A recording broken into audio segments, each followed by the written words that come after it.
მამულის ამბები პირდაპირ ეთერში განაგრძობს მუშაობას. 86 წლის შემდეგ ლევილის მამულის საქართველოს გადმოეცემა მოლაპარაკებები საქართველოს ხელისუფლებასა და საფრანგეთის ქართულ დიასპორას შორის უკვე დაწყებულია.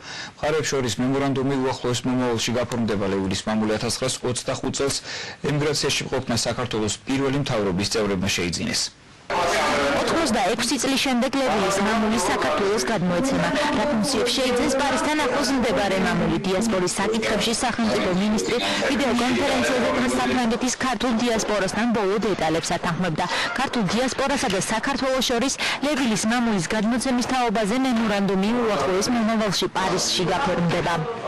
რესპუბლიკის ხელისუფლების სურვილი და მათი შთამომავლების სურვილი იყო და არის რომ ეს მამული დაუბრუნდეს საქართველოს. მომდინარეობს ახლა მოლაპარაკება იურიდიულ და ტექნიკურ დეტალებზე თუ როგორ უნდა მოხდეს ეს ყველაფერი.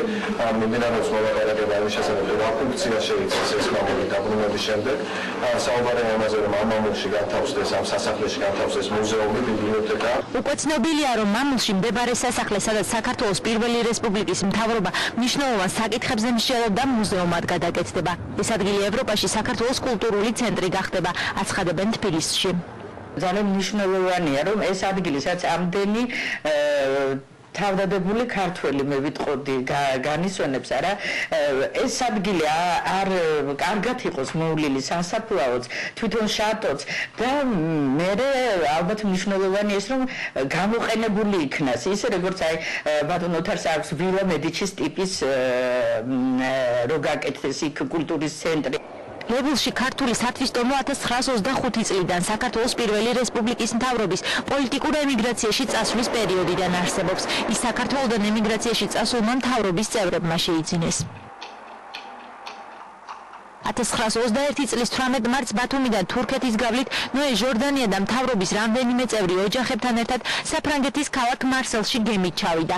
ქართველების ნაწილი მარსელში დარჩა, ნაწილი კი პარიზიდან 25 კილომეტრში სოფელ ლევილში დასახლდა. ემიგრანტებმა საქართველოს სახელმწიფოს დახმარებით და მათივე ხარჯებით 5 ჰექტარი მიწა იყიდეს. მასზე აშენებული იყო სასახლე, რომელიც 15 ოთახსა და ერთ დიდ სალონს მოიცავდა. ოთახები ოჯახებმა გადაინაწილეს.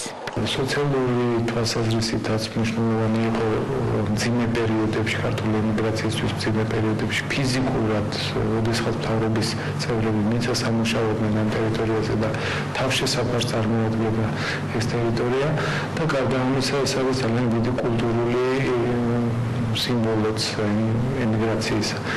საფრანგეთის ქართულ სათვისტომოს საფრანგეთში მამულის შენარჩუნებაში დიდი წვლილი მიუძღვის. საბჭოთა კავშირის მცდელობა საკუთარ მფლობელობაში მოექციათ ლევილი უშედეგოდ დასრულდა. ნოე ჟორდანიას ანდერძი 86 წლის შემდეგ აღსრულდება.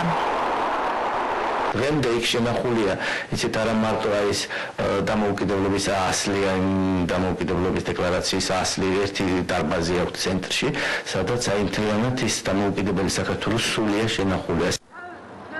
ამ მიწაზე ქართველმა ემიგრანტებმა მართლმადიდებლური ქართული ეკლესია და სასაფლაო ააშენეს, სადაც დასაფლავებული იყო ქართველი დიდი გმირი ქაქუცა ჩოლოყაშვილი, რომლის ნეშტი საქართველოში 3 წლის წინ გადმოასვენეს. ამ სასაფლაოზე ასევე დაკრძალული თავად ნოე ჟორდანია და ბევრი სხვა ქართველი გმირი.